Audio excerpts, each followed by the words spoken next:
Mipango ya Tanzania ya kununua umeme kutoka Ethiopia imezua mjadala nchini humo.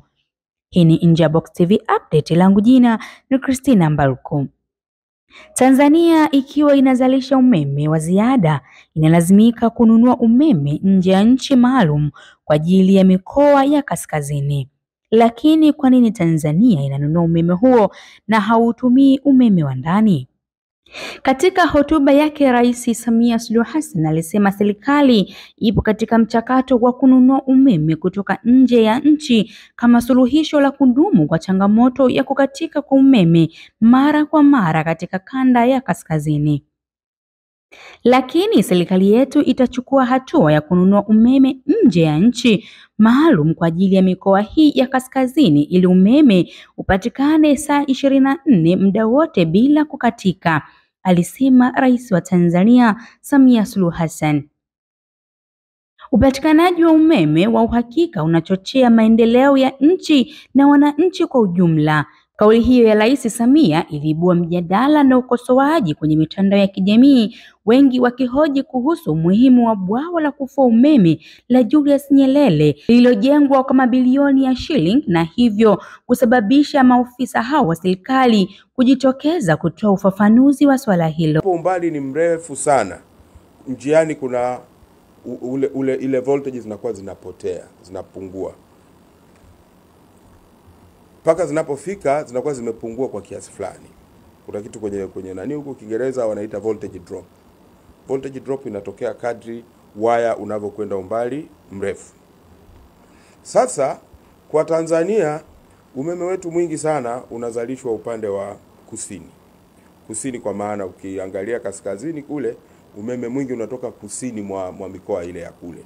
Umeme mwingi unatoka Dar es Salaam, unatoka mkoa wa Pwani kwa maana ya Rufiji, unatoka mkoa wa Morogoro, unatoka mkoa wa Iringa. Huko ndio umeme mwingi wa nchi unakotoka.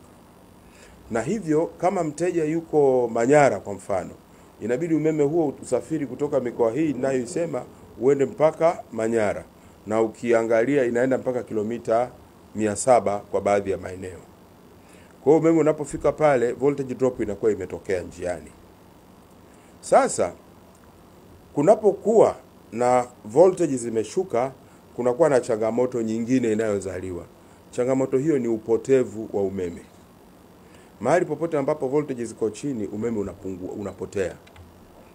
Ukitaka kujua,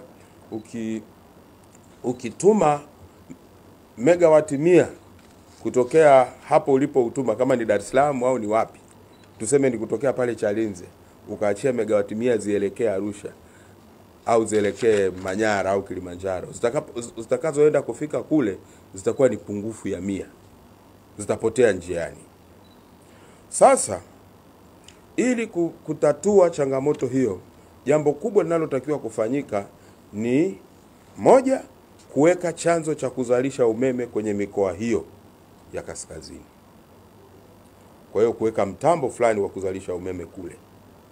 Hilo ni jawabu la kwanza.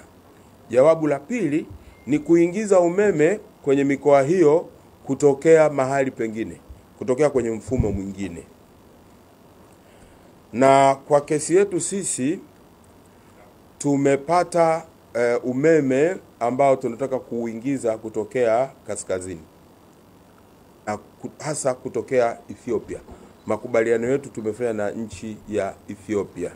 Msigwa alisisitiza kuwa gharama za umeme unaonunuliwa Ethiopia ni nafuu kutokana na Tanzania kwa mwanachama wa gridi ya ukanda wa kaskazini mwa Afrika, ambapo nchi nzima ina makubaliano ya kuuziana umeme kwa gharama nafuu ambazo zinalingana ama gharama za uzalishaji chini yake.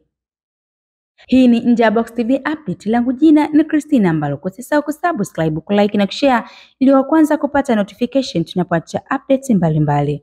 Pia imesema lengo la kununua umeme katika maeneo ya pembezoni ni kuwezesha gridi ya taifa kufanya iwe mbadala wa kupata umeme pale inapopoteza changamoto au tatizo lolote linapotokea.